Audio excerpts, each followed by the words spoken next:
Bit-bit ang galit sa matinding korupsyon dahil sa palpak na flood control program, nagmistulang dagat na nagpabaha sa ilang pangunahing kalsada ang mga rally na dinaluhan ng libo-libong nakiisa sa panawagang panagutin ang mga nasa likod ng malawakang korupsyon sa bansa. Ang kwento ng pagsubok at pagsulong ihahatid sa atin ni Mari Ocampo. Ang rally noong Setyembre 21 ay hindi simpleng kilos protesta. Nakaugat sa kasaysayan ng paglaban sa katiwalian, ngunit nakatuon sa kasalukuyang issue ng katiwalian sa flood control projects. Sa Luneta, EDSA at iba pang panig ng bansa, nagtipon ang iba't ibang sektor. Kabataan, profesional, simbahan, progresibong grupo at mga residenteng direktang naapektuhan ng baha. Ang nangibabaw na damdamin ay galit. Galit sa umano'y bilyon-bilyong pisong pondong inilaan sa flood control ngunit nauuwi sa patuloy na pagbaha. Galit sa tila paulit-ulit na siklo ng eskandalo at kawalan ng pananagutan. Ang rally ay naging collective indictment laban sa sistema, hindi lamang laban sa iisang tao o ahensya, kundi laban sa isang mekanismong tila pumapayag umano sa pandarambong habang nalulunod ang mga komunidad. Hindi tayo titigil hanggat hindi nakukulong ang mga korap. Hindi tayo titigil hanggang hindi nasasole ang Rolls Royce. Kasama yung payong ng Rolls Royce. Sa puntong ito, ang protesta ay malakas at direkta. Para sa mga nagmarcha, malinaw ang panawagan. May mali at may dapat managot. Pagdating ng Nobyembre at 30, muling bumalik sa lansangan ang mga Pilipino sa tinawag na Trillion Peso March at Baha sa Luneta 2.0. Magkakaibang rally sa iba't ibang lugar sa bansa, ngunit iisa pa rin ang tono ng mensahe para sa pananagutan. And every time we stay quiet, corruption wins. And when corruption wins, yung mga nakaupo lang ang nananalo. Sila na ang nabubusog. Sila ang nakakauwi sa mga mansyon sa Amerika.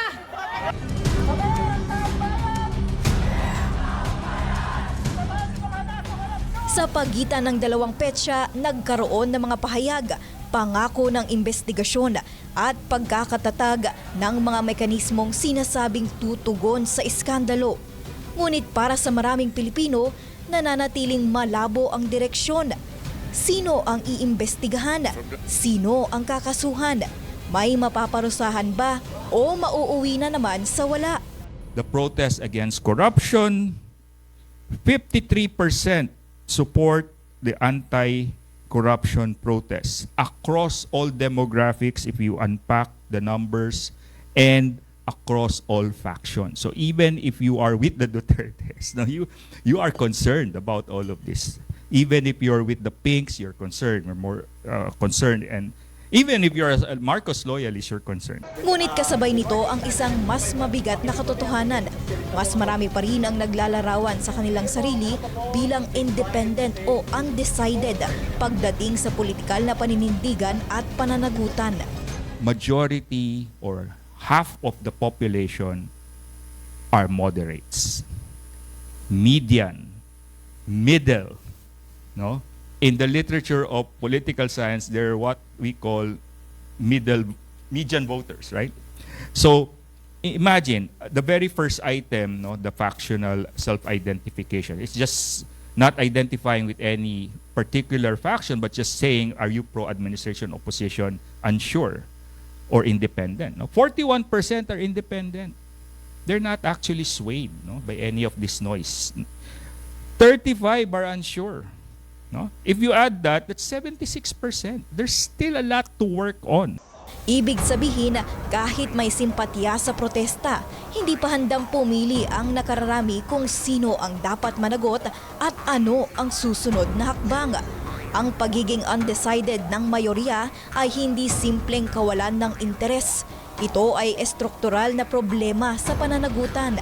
there's no clear consensus on the accountability question. No? But I think it was AJ also who said that given the vacuum, no, sino pa sisisihin natin, di ba?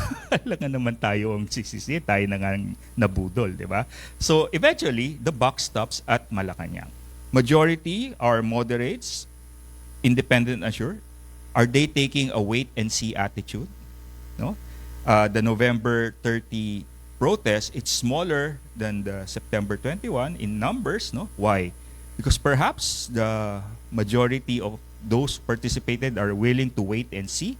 It can go both ways. Sa politika, ang tunay na pagbabago ay hindi lamang nagmumula sa galit, kundi sa malinaw at kolektibong desisyon. Kapag ang malaking bahagi ng populasyon ay nananatiling nasa gitna, nagkakaroon ng vacuum. Isang espasyong maaaring samantalahin ng kapangyarihan upang ipaglaban, palabnawin o tuluyang iwasan ang pananagutan. Habang hati ang opinyon kung sino ang may sala, habang hindi malinaw kung sino ang dapat singilin ng sistema ay nananatiling buo, kahit sira. Ito ang dahilan kung bakit sa kabila ng dalawang makasaysayang rally, wala pang malinaw na political resolution. May pressure mula sa lansangan, ngunit hindi pa sapat ang bigat upang tuluyang itulak ang institusyon tungo sa konkretong hustisya.